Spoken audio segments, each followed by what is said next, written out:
Ishmat, Hasiba bat Rachel Tamsot, Ishmat, Bena, Yeshua Yosef ben Hasiba Tamsot, Ishmat, Eliaou ben Simcha, ben David, Shviti Ishmatam ben Ganaïden.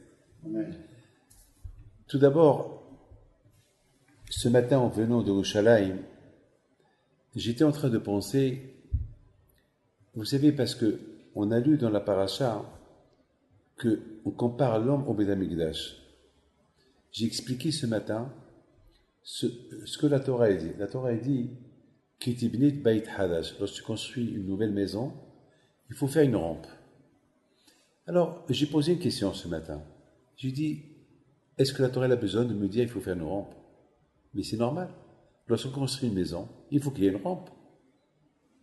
Pourquoi la Torah, elle nous dit, lorsque tu construis une maison, il faut faire une rampe? Même, imaginez-vous que quelqu'un construit une maison sans rampe, la mairie ne va pas lui donner la permission d'habiter dans cette maison. C'est très dangereux.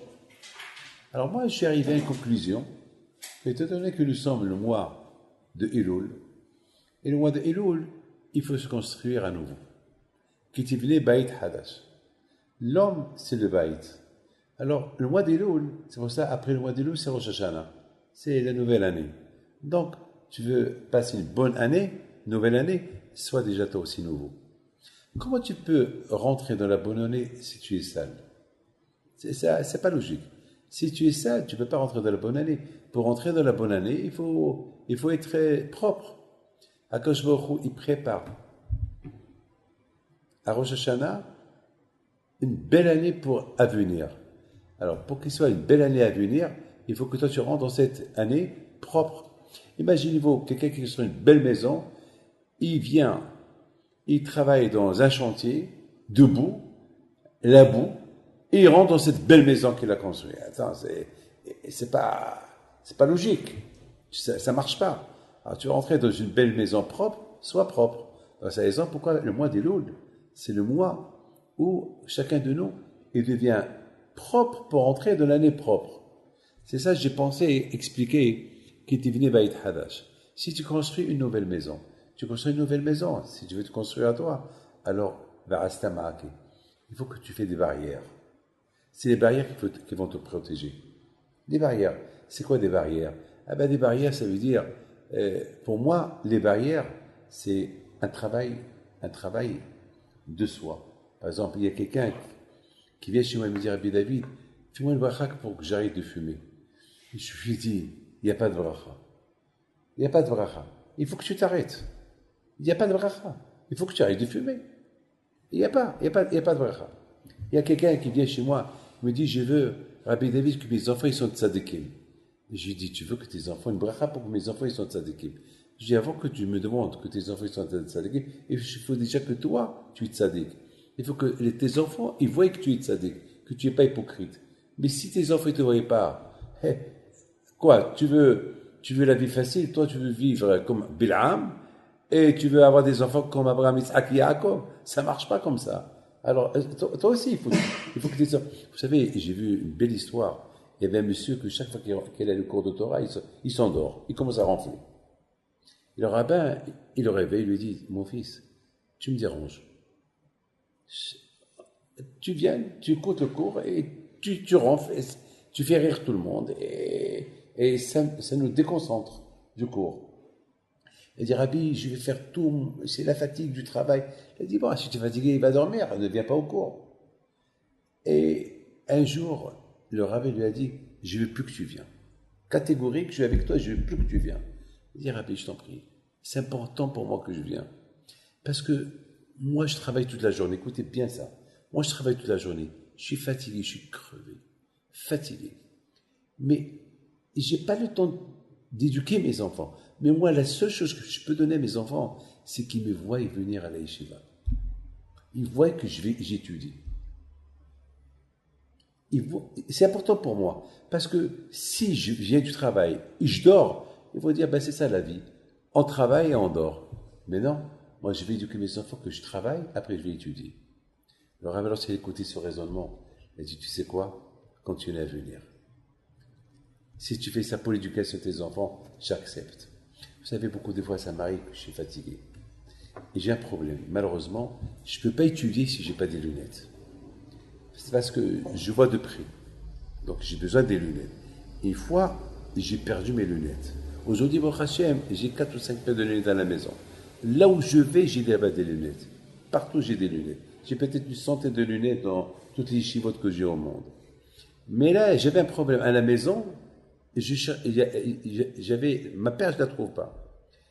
Et moi, jamais je dors le soir si je sais que mes enfants, ils ont un cours de Torah ou ils sont à la yeshiva. Jamais je dors. C'est important lorsqu'ils viennent qu'ils me trouvent avec un livre en train d'étudier. Je vais être exemplaire pour eux. Que David, que papa ne dort pas si eux, ils ne sont pas au lit. Comme ça. Mais je n'avais pas de lunettes. Alors que j'ai fait? J'ai fait semblant que j'étais en train de lire sans lunettes. J'avais un livre ouvert, mais je ne vois pas. Et mes enfants, ils sont arrivés. Il y a un de mes enfants qui me dit, papa, tu vois sans lunettes? Je dis, bon, Hachem, parfois, je comprends je vois pas la lettre, mais j'imagine ce qu'il y a là. Et ça me rappelle. Mais au moins, c'était important c'est ça l'éducation. Sur ce, il faut savoir une chose. C'est ce que la Torah, elle dit. Je veux toujours trouver une nouveauté comme vous savez à Kadosh Baruch Hu. Il faut toujours te construire, trouver des nouveautés, des moyens, d'autres moyens pour commencer vers Kadosh Baruch Hu. Pas parce que si tu as un seul moyen, tu tombes, tu craches, tu tombes. Il faut toujours trouver des moyens et des moyens pour se vers Kadosh Baruch Hu. C'est très important. Mais la chose la plus importante, c'est qu'il faut toujours te faire des barrières. Parce que le Tzara est très fort. Le Tzara, son ennemi numéro un, c'est lorsqu'il te voit te renouveler. Mais alors c'est par tous les moyens de te faire tomber. Mais alors la Torah te donne, la Torah te donne une idée. C'est quoi l'idée que la Torah te donne? Fais des barrières. Et les barrières, c'est un travail de l'homme. Mais vous comprenez pourquoi la Torah? Parce que au départ, je me suis posé une question. Mais c'est quoi? Qu'est-ce que la Torah veut me dire? Si tu construis une maison, il faut faire des barrières. Bien sûr que je dois faire des barrières. Non. On ne parle pas d'une maison, on parle d'une maison que c'est toi. Tu veux te construire à nouveau? Alors il faut savoir que toujours il faut renforcer les barrières. Il faut renforcer et renforcer et renforcer. Vous savez, je voudrais vous dire quelque chose. Ça, vous allez aimer. Vous savez à quoi je compare la fête de Rosh Hashanah, le mois d'Elul? Le mois d'Elul, pour moi, c'est le décollage. Vous savez, un avion, avant que l'avion ne décolle pas comme ça, on peut pas. Vous savez, l'avion, on prépare l'avion, et l'avion commence à courir, il court. Et à un moment donné, une fois que l'avion il est prêt, il est léger, il y a de l'air de partout, parce que l'avion, avec les réacteurs, il crée de l'air. Alors l'air, c'est l'air qui l'envole. C'est ça qui prend comment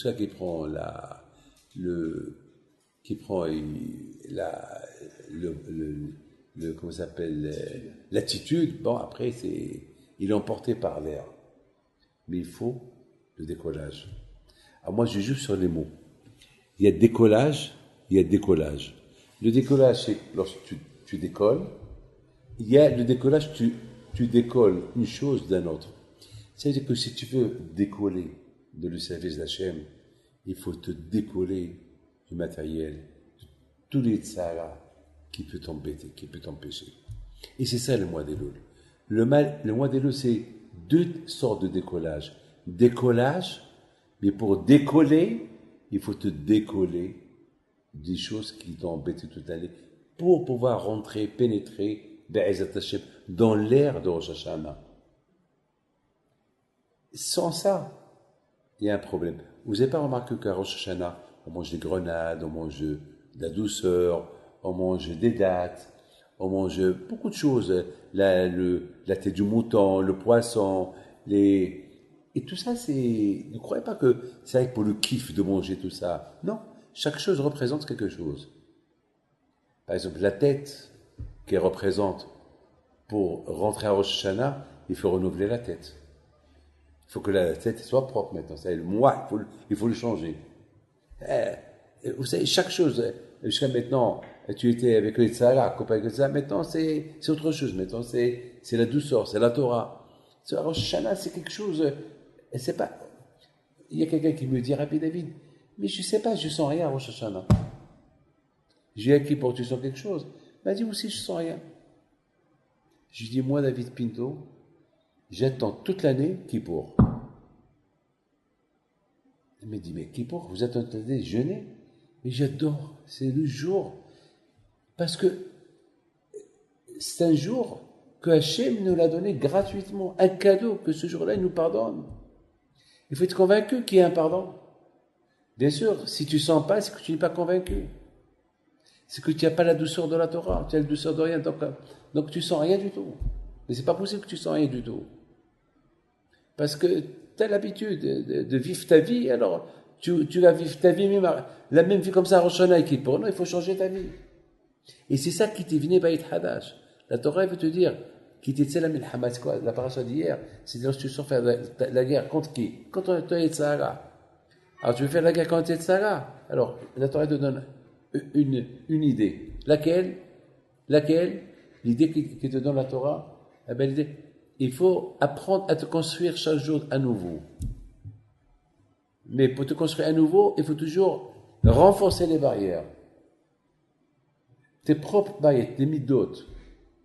Lorsque la colère, on l'a tous. Alors, je vais travailler sur la colère. Je vais avoir des barrières autour de moi pour ne pas être coléreux. Je vais travailler sur ça, se travailler. Il y avait une fois un grand tzaddik, il est enterré, j'oublie, de base. Il est enterré à Tzfat. Ce tzaddik-là, un jour, chaque année, il fait l'année de sa mère. Aujourd'hui, c'est l'année de votre mère. Lui, chaque année, il fait l'année de sa mère. Il s'est passé un drame. Une fois, il neigeait beaucoup à Tzfat, donc il n'arrivait pas il ne pouvait pas aller à la synagogue. Il s'est dit, de toute façon, même si je vais, il n'y aura pas minyan. Et à la fin, il se réveille le matin, il neige, 1 mètre de neige. Après, il dit, il faut que je vais, quand même, c'est ma mère. C'est l'année de ma mère, c'est grâce à ma mère que je suis là. Alors, qu'est-ce qu'il fait? Il va. Il a fait des efforts, il va, il a marché, ça lui a pris 1 heure. Il arrive, il y avait 9 personnes. Et avec lui, c'était 10.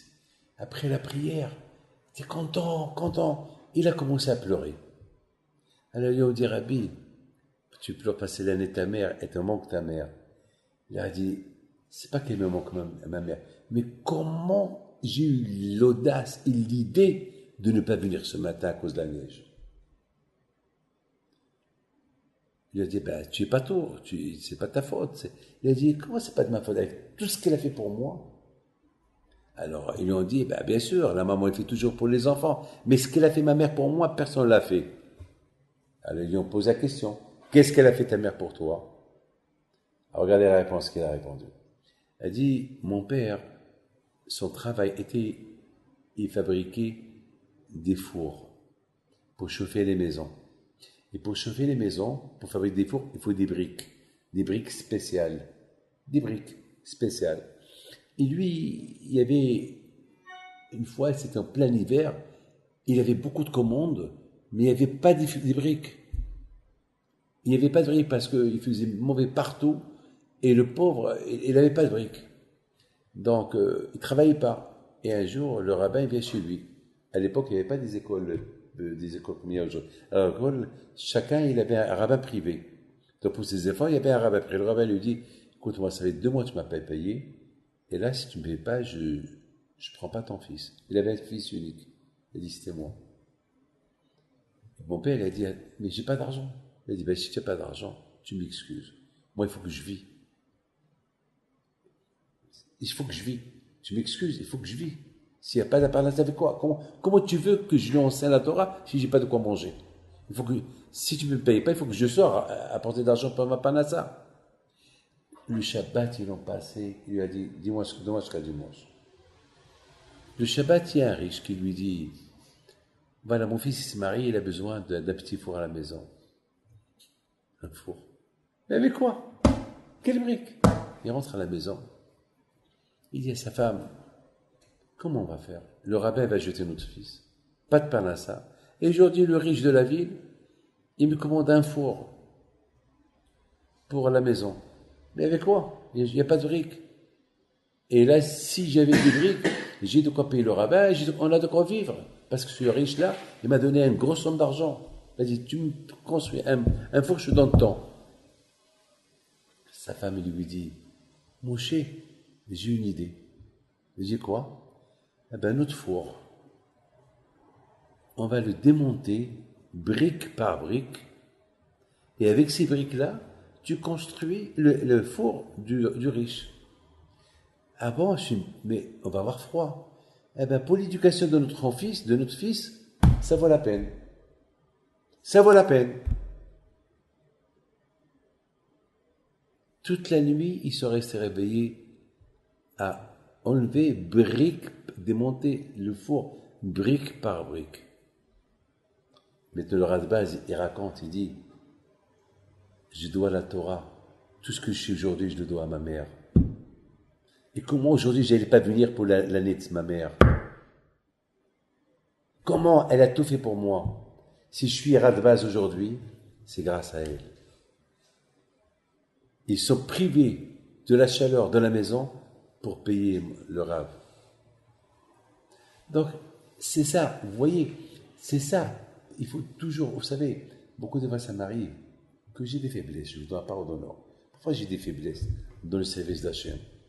Mais toujours je me rappelle mon grand-père, les efforts qu'il faisait. Et ça me renforce. Vous savez que la semaine dernière, vous allez rigoler, hein? C'était le 5 Elul, c'était la Elula de mon père. Ou pas? Il y avait un mariage le dimanche, au Mexique. Ça veut dire qu'il fallait que je quitte Tel Aviv samedi soir. Ça veut dire que je n'assiste pas à la Elula de mon père et 3 nuits dans les avions. Partir samedi soir, arriver à New York dimanche matin, tout de suite, 2 heures plus tard, repartir au Mexique, arriver au Mexique, prendre l'avion dimanche soir, Mexique-New York, arriver à New York lundi matin, reprendre l'avion pour Tel Aviv, arriver à Tel Aviv mardi matin. C'est-à-dire que tu ne rentres pas au lit 3 jours. Et sachant que j'allais repartir à Paris le mercredi soir et retourner jeudi soir. Ça veut dire 5 nuits, je ne rentre pas dans le lit. Alors, et surtout la Hilula de mon père. Je fais quoi? Mais de l'autre côté, ce monsieur-là qui a marié sa fille, il a perdu son père. Mais Rabbi David, j'ai perdu mon père. Et mon père, c'est toi. Si tu ne m'accompagnes pas au mariage de ma petite fille, je serai malheureux. Un autre, il aurait dit, c'est pas à cause que tu vas être malheureux, je vais louper la nuit de mon père et je vais faire ça et je vais faire ça. C'est ton problème. Mais c'est le mois d'Elul. Hachem, il fait avec nous tellement des efforts. C'est ce que Hachem, il veut. Il veut nous voir faire des efforts pour lui. Donc Hachem, il voit qu'on fait des efforts pour lui. Lui aussi, il fait des efforts pour nous. Alors je dis, il faut que je fasse cet effort-là. Hachem, il va voir que je fais cet effort. Et c'est ça la barrière. Il faut un homme, il ne faut pas qu'il croie qu'il est construit. Le juif qui se croit construit, il est détruit.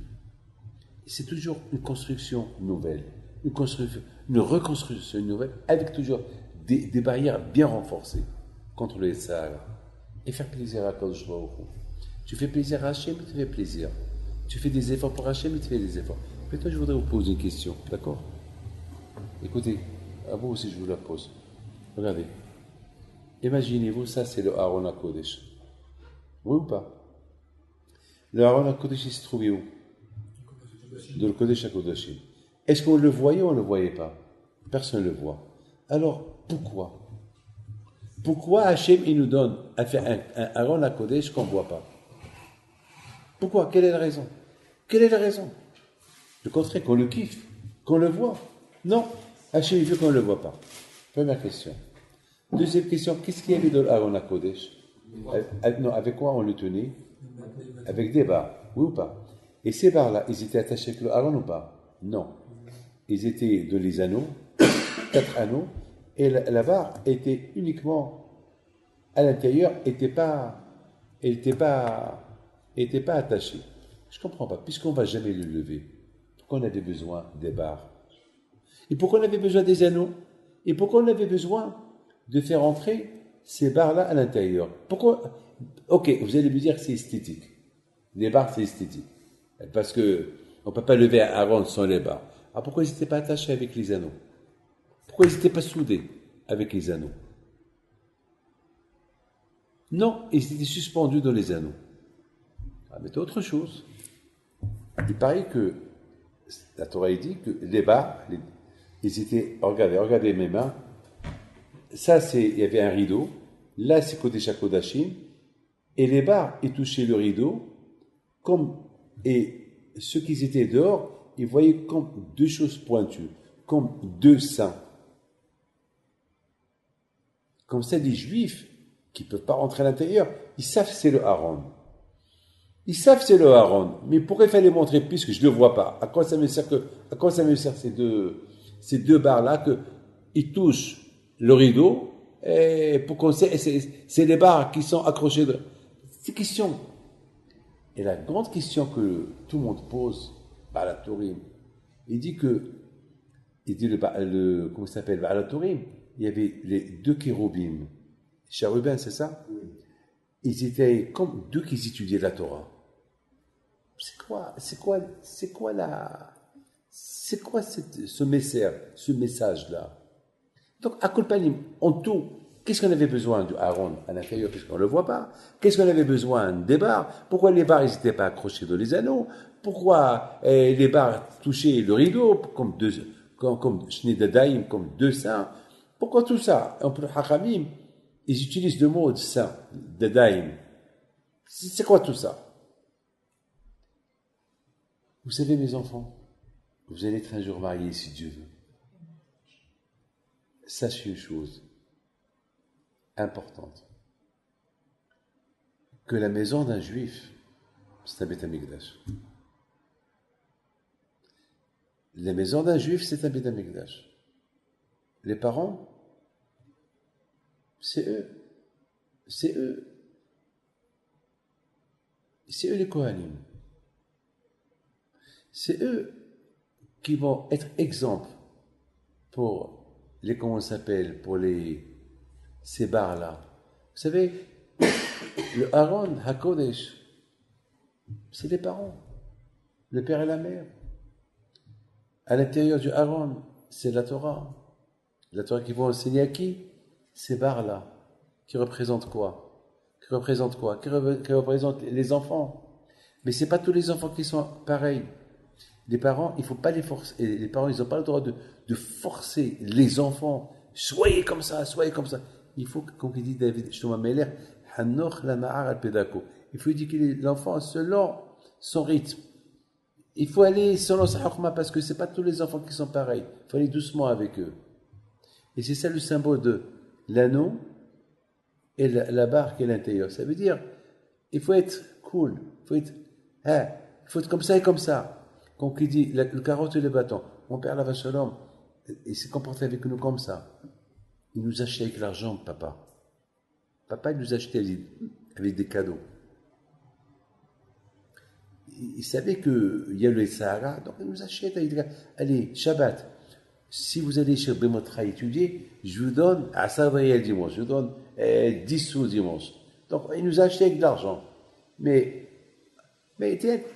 et c'est comme ça qu'il nous a donné l'amour de la Torah. Au départ, c'est avec l'argent. Après, ça vient, la Torah, elle vient d'elle-même. Et le Beth Amikdash, c'est la maison juive. C'est ça ce que la Torah est venue nous apprendre. Qui était Bnei Bait Hadash. Lorsque tu construis une maison, il faut que tu construis la maison selon la Torah. Comme un Beth Amikdash. Et les parents, comme le Aaron HaKodesh. Comme ça, ils vont transmettre la Torah qui est dans le Aaron HaKodesh aux badim, aux enfants. Mais il fallait avec eux selon le rythme. Alors pourquoi ces badim-là, on les voyait du dehors? Le symbole est le suivant. Comme ça, les enfants, même façon qu'on va les éduquer à la maison, ils vont faire attention même dehors. il ne faut pas construire la maison de Sadiq et dehors Racha. Ou dehors Racha et l'intérieur de Sadiq. Il faut être, comme qu'on est à la maison, on doit être dehors. Et comme qu'on est dehors, on doit être à la maison. Et ça, le symbole du Mishkan. Le Mishkan qui dit Beit Hadash, tu construis une nouvelle maison. Quelle maison? Eh ben, c'est le Mishkan. Qu'est-ce qu'il y avait dans le Mishkan? Le Aaron, la Torah, il y avait les Kohanim Gdolim, il y avait de tout. Il y avait la Mizbeah, il y avait le sacrifice. Les parents se sacrifient. Je termine avec une belle chose. Vous savez, il y avait quelqu'un, il m'a donné un gros don. Je lui dis, mais c'est beaucoup pour toi ça. Je ne dois pas part d'honneur. Il m'a dit, après je vous dis. Il n'a pas voulu me le dire. J'ai dit, dis-moi, je sais ce que tu gagnes, ça, ce que tu me mets sur la table, c'est beaucoup. Il m'a dit, Rabbi David, moi j'ai les monos à Kadosh Baruch Hu. Mais ça, c'est important que je vous le donne. J'ai dit, pourquoi? Il me dit, c'est important pour moi, pour que mes enfants, ils voient que toute l'année, je ramasse de l'argent pour faire la tzedaka. Parce que mes enfants, c'est toute l'année, ils mettent dans cette coupa, et à la fin de l'année, voilà ce qui est sorti de tous ces coupotes qu'on a ramassés toute l'année. Et voilà les noms. Ça, c'est l'éducation. Aujourd'hui, j'étais Sandak, à la synagogue Ariel. Ils l'ont appelé Aaron Haim, le bébé. La maman, il y a 6 mois, c'est moi qui les ai mariés. Je les ai mariés il y a 2 ans. Elle n'a pas d'enfant. Elle a prié à Kadosh Baruch Hu. Hachem, c'est Rabbi David Pinto qui m'a marié. Je veux avoir un garçon et je l'appellerai Aaron Haim. Mais je veux qu'il naisse le jour d'Aïloula de Rabbi Moshe Aaron Pinto. Il faut être fort. Attends, you have to be crazy. Il faut être fou. Attends, d'ailleurs, moi, je l'ai raconté ce matin, j'étais Sandak, je l'ai raconté ce matin devant tout le monde. Vendredi, alors moi j'étais toute la semaine en voyage, chaque jour on appelle Michael Bissoussan, et c'est Rabbi David il va être dimanche prochain. Elle dit, appelle vendredi je vous dis. Vendredi, il me dit, je dis dimanche, il faut aller jusqu'à Yerushalayim, je vais être fatigué. Et Rabbi David, il faut écouter l'histoire. Il faut qu'eux, ils me la racontent. Donc j'ai écouté l'histoire. Elle, il y a 6 mois, elle était enceinte, et ne sait pas qu'est-ce qu'elle a dans le ventre. Elle va chez mon père, elle dit, Rabbi Moshe Aaron, je veux avoir un garçon et qui va naître le jour de ta Hiloula, dimanche 5 Elul. C'est ça, Emouna, chaque jour elle priait. Elle a eu le garçon dimanche dernier, le 5 Elul. Et aujourd'hui, c'est 8 jours plus tard, j'étais Sandak. Il l'appelait Aaron Haïm. L'Emouna. Ça, tu entends ça, ça te rend force de te construire pour Kadosh Baruch Hu. Donc j'étais Sandak. J'ai dit, cette femme-là, elle n'a pas demandé des brachot. Elle-même, elle a construit sa Emouna autour d'une raison. Et Hachem, elle a écouté. De là, vous voyez qu'on prie Hachem, il écoute. Vous croyez que moi je perds mon temps? J'ai aujourd'hui 15 yeshivot. J'ai besoin d'1,5 million par mois. Dans l'année, il faut que j'ai 25 millions d'euros. Il faut que je les ai. Je ne travaille pas, je n'ai pas de business, j'ai rien du tout. Et comment ça vient? Ben, c'est Hachem. Moi, toujours, je dis à Kadosh Baruch Hu, tu m'aides, je t'aide.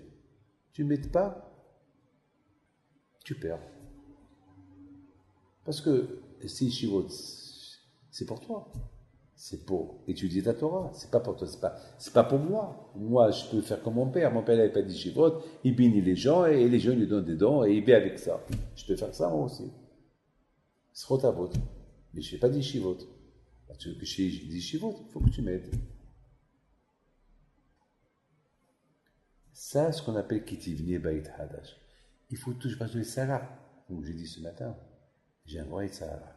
Ne croyez pas que j'ai une barbe blanche et je suis je suis tzaddik. Ne croyez pas ça. Hein. C'est un travail de chaque jour. Chaque jour, ça, il veut me faire tomber. Et dans ma émouna, et dans la prière, et dans le lashon hara. Beaucoup des fois, il veut me faire tomber. Je travaille. Je travaille sur moi. Je travaille midot.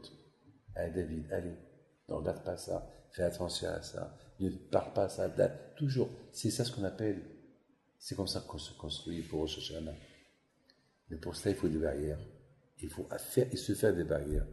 Donc, Ezat Hashem, Yehi Ratson, jusqu'à maintenant, je dis, chaque fois que je vais pédaler mon père, je dis à mon père, papa, merci que tu m'as envoyé à la yeshiva.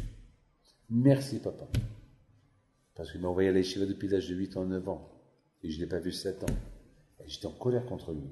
Bon, et en plus, à mon mari, je ne l'ai pas venu à mon mariage. Alors là, je lui dis, non seulement ça, ça aussi. Et après, mon père m'a dit, David, un jour, tu vas me dire merci. Et maintenant, je lui dis merci. Maintenant que je découvre la vérité, merci. Voilà, il ne m'aura pas envoyé à échapper, j'aurais été aujourd'hui. Un businessman peut-être. Parce que j'ai la tête. Je comprends très bien. J'ai la tête, j'ai le sens, je sens le business. Je sens ce qui est bien, je sens. Donc j'aurais pu être ça. Au lieu que je conseille les autres, ben je le fais moi-même. Mais non, j'ai la Torah, qui est mieux que tout ça. J'ai gagné 2 choses.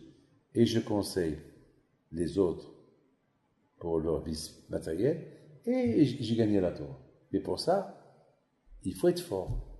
Ah ben, Ezat Hashem, quand je vois entre nous, excusez-moi, je ne veux pas vous embêter. Aujourd'hui, dans chaque maison, il n'y a pas une chambre où il n'y a pas de télévision. Il n'y a pas une chambre où il n'y a pas une habrouta. Ce qu'on appelle habrouta, un ami. Habrouta. Même si tu vas à l'hôtel, tu es seul et tu as ta habrouta, tu as la télévision. Moi, alors, je vais dans un hôtel, je sais ce que je fais. La première chose que je fais, j'enlève les prises de cette habrouta-là. Je détache les prises. Et j'enlève les fils. Ça, c'est la première chose que je fais dans n'importe quel hôtel. Parce que je sais que je l'ai ça. Le Sahara peut me tenter d'allumer. Je me connais. Alors, pour ne pas que j'arrive à ça, alors, c'est ça ce qu'on appelle ma'aki. Si je veux me construire, première chose, je fais une barrière. Ah, j'arrive dans un hôtel, première barrière que j'ai ici, allez, il faut déconnecter les prises. Ma'aki. Et c'est comme ça qu'on se construit. Alors, je vous bénis que le bon Dieu vous protège, je vous donne bracha, batzlaha, et matin, et Be'ez Hashem, que votre maison, il soit comme une maison de Beit HaMikdash, et que votre maman et votre papa, Ba'olama Emet, ils seront fiers de vous, de vos enfants, et que votre papa, Alav Shalom, avec Raphaël, qui soit Minahatuka ou Began Eden, qui est la et que Be'ez Hashem ce soir, ta mère, elle sera entourée de tous les tzadikim, et avec eux Rabbi Pinto, et tous les grands tzadikim que vous vénérez, et qui vont changer de place à votre maman, une place meilleure à Gan Eden, à Melkeras.